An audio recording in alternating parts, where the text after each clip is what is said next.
Idealizada em 2014 pelo Instituto Lado a Lado pela Vida, a campanha Setembro Vermelho visa promover os cuidados com a saúde do coração e a conscientização em relação às doenças cardíacas, que ainda são as principais causas de mortes no mundo. Bom, para falar sobre este assunto, o Jornal da Câmara recebe hoje o Dr. Marcelo Sampaio, que é cardiologista e membro do Comitê Científico do Instituto Lado a Lado pela Vida. Tudo bem, doutor? Obrigado pela presença. Tudo bem, boa tarde, é um prazer. Doutor, a gente tem vivido aí constantes oscilações de temperatura, muito calor, depois muito frio. Essas oscilações interferem na saúde do nosso coração? De uma maneira geral, as oscilações não. Nós sabemos que as temperaturas mais baixas, então isso o inverno, essa sim aumenta a incidência de infarto, mas isso por um período maior. A simples oscilação provoca simples um mal-estar. Se for algo muito intenso, como você está numa sauna e vai para uma piscina gelada ou vice-versa, aí você pode eventualmente ter algum problema de pressão. Mas o que nós sabemos mesmo é a queda da temperatura mantida, ou seja, o inverno é muito pior para o coração do que o verão. Isso para qualquer faixa etária, para qualquer pessoa, homens, mulheres, enfim? Para homens e mulheres, isso independe, e para faixas etárias acima de 40 anos. Abaixo de 40 anos o infarto é mais, a gente talvez converse sobre isso, mas abaixo de 40 anos o infarto é mais raro. Mas acima de 40 anos essa prevalência é muito importante, é muito significativa. Há como se prevenir essa questão específica do inverno, doutor? A gente tem algumas regras, é você não ficar muito exposto. Então, se você fazer um exercício físico num parque e está muito frio, você se aquecer antes, você fazer uma espécie de adaptação e evitar, obviamente, contato com temperaturas muito baixas se você não está agasalhado. Mas, assim, o mais importante é você estar com o seu check-up em dia, porque o frio não induz a doença, o frio simplesmente é um fomento à doença. Então, se você está com o seu check-up em dia, a probabilidade de você não ter nada. Acontece muito em quem não está realmente ciente que tem a doença. Né? A prevenção é o melhor remédio ainda, né, doutor? Agora, a gente tem um dado alarmante que a cada 40 segundos uma pessoa morre por problemas cardíacos no Brasil. Quais são as principais causas, doutor? Quais são os principais problemas cardíacos enfrentados pelos brasileiros? Olha, de longe é o infarto.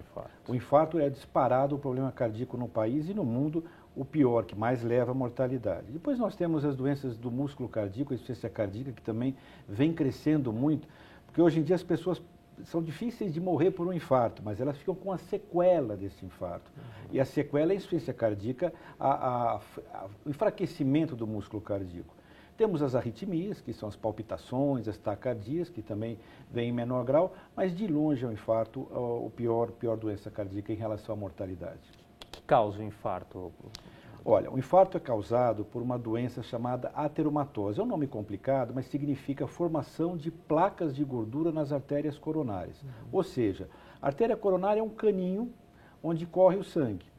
E essa sujeira é a placa de gordura. E ela é formada por alguns fatores de risco, como pressão alta, diabetes, colesterol, cigarro, estresse, sedentarismo e alterações hereditárias. Se você tem pais que já tiveram infarto, você tem mais de 50% de chance de vir a desenvolver essa doença.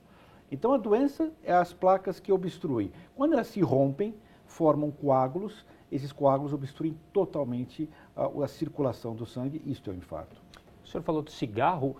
Esses cigarros eletrônicos na moda, que estão na moda, também podem ser prejudiciais para o coração? Olha, é novo essa mudança. Hoje a gente sabe, o cigarro eletrônico ele não tem nicotina. A nicotina é um dos responsáveis, sim, pelo infarto.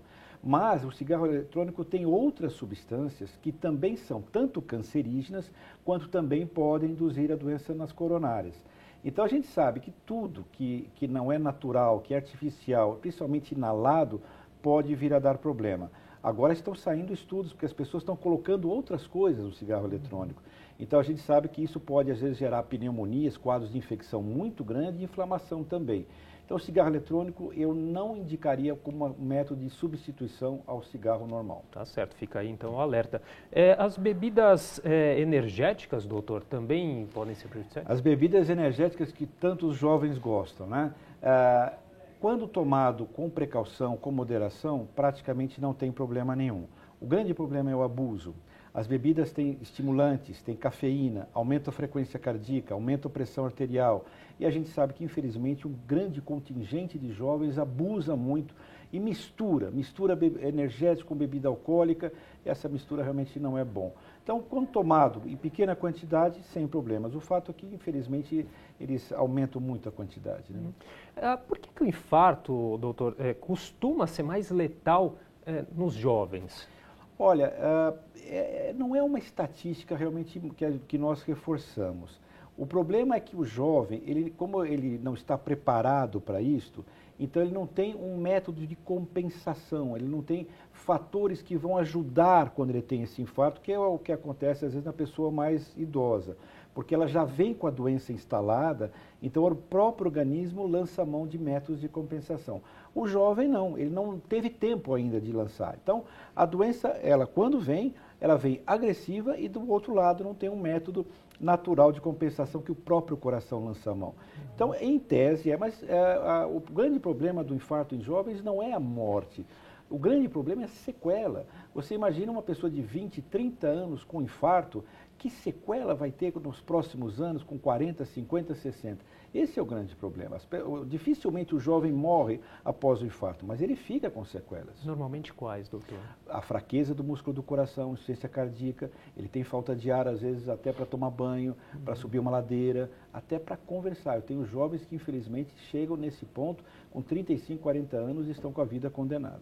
Agora, o infarto, né, ele dá sinais, o coração apresenta sintomas de que a pessoa está prestes a ter um infarto. Esses sintomas, eles são diferentes em homens e mulheres? Olha, sua pergunta é muito boa.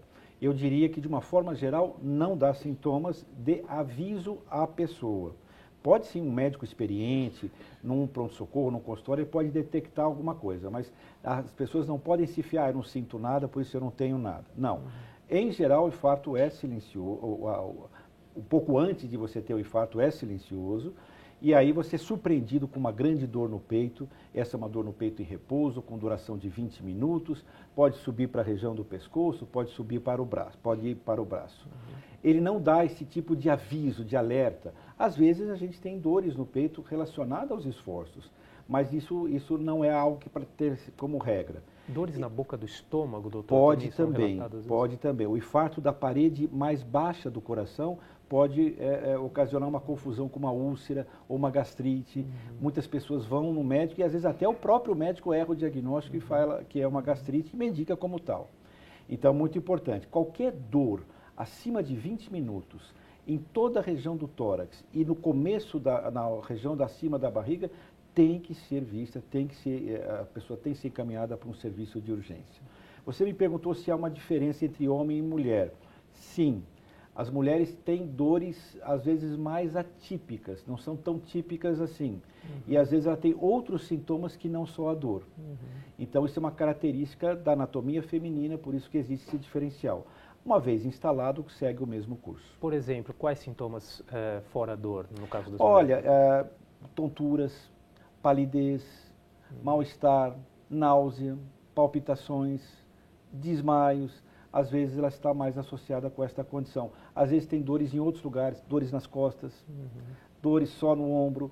Então existe um caráter de atipia para a mulher maior do que para o homem. Sintomas que são, muitas vezes relacionados a outras problemas doenças. Reumáticos, articulares, ortopédicos, e isso tem sempre essa confusão. Existe uma estatística muito triste que a mulher procura para o infarto muito mais tempo do que o homem, justamente por conta desse sintoma que ela acha que é outro problema, um problema mais simples, e ela vai se aguentando. Existe diferença entre ataque cardíaco e infarto? O ataque cardíaco, nós médicos não usamos esse nome, né? Esse é um nome mais leigo, só que para efeito geral, o ataque cardíaco é o infarto. Então, fulano teve um ataque cardíaco, ele teve um infarto. Agrotóxicos na alimentação, doutor, também podem representar um risco? Nós sabemos que podem, a gente não tem como medir esse efeito porque é algo que é incontrolável. Os agrotóxicos e a própria poluição, e principalmente tem estudos muito interessantes, cidades muito poluídas, aqui em São Paulo já tem estudos assim, mostram que as cidades mais poluídas têm uma incidência maior de infarto. Os agrotóxicos são substâncias que podem estimular podem fazer crescer aquela placa de gordura e podem fazer rompê-la também. Então, nós sabemos que sim, não dá para medir, porque é algo que é incontrolável, disseminado, universal, a gente não consegue fazer essa medição, mas sabidamente não é adequado. No caso do infarto, o tempo aí do socorro, doutor, é crucial para a recuperação do paciente? Ótima pergunta também. A gente faz uma analogia, tempo é músculo do coração, é preservação de músculo. Quanto mais rápido você chegar a um hospital, a um pronto-socorro, você vai estar se prevenindo e fazendo com que esse infarto seja barrado. Até 12 horas do início do infarto, a gente consegue fazer um tratamento perfeito sem sequelas. O grande problema é que a maior parte do brasileiro não chega nesse período. Ele toma um analgésico em casa, ele às vezes coloca uma bolsa de água, ele vai fazendo medidas que não são adequadas e obviamente não vão se ajudar. Então, volto a frisar, toda dor que dure mais que 20 minutos nesta região tem que ser olhado com atenção e tem que ir para um hospital para fazer pelo menos um eletrocardiograma. Tá certo. Então, infelizmente, nosso tempo já terminou, mas eu queria agradecer a participação do Dr. Marcelo Sampaio, cardiologista, membro do Comitê Científico do Instituto Lado a Lado pela Vida, conversando com a gente hoje um pouquinho sobre a campanha Setembro Vermelho aí, que visa promover os cuidados com a saúde do nosso coração. Doutor, muito obrigado pela entrevista. É um prazer.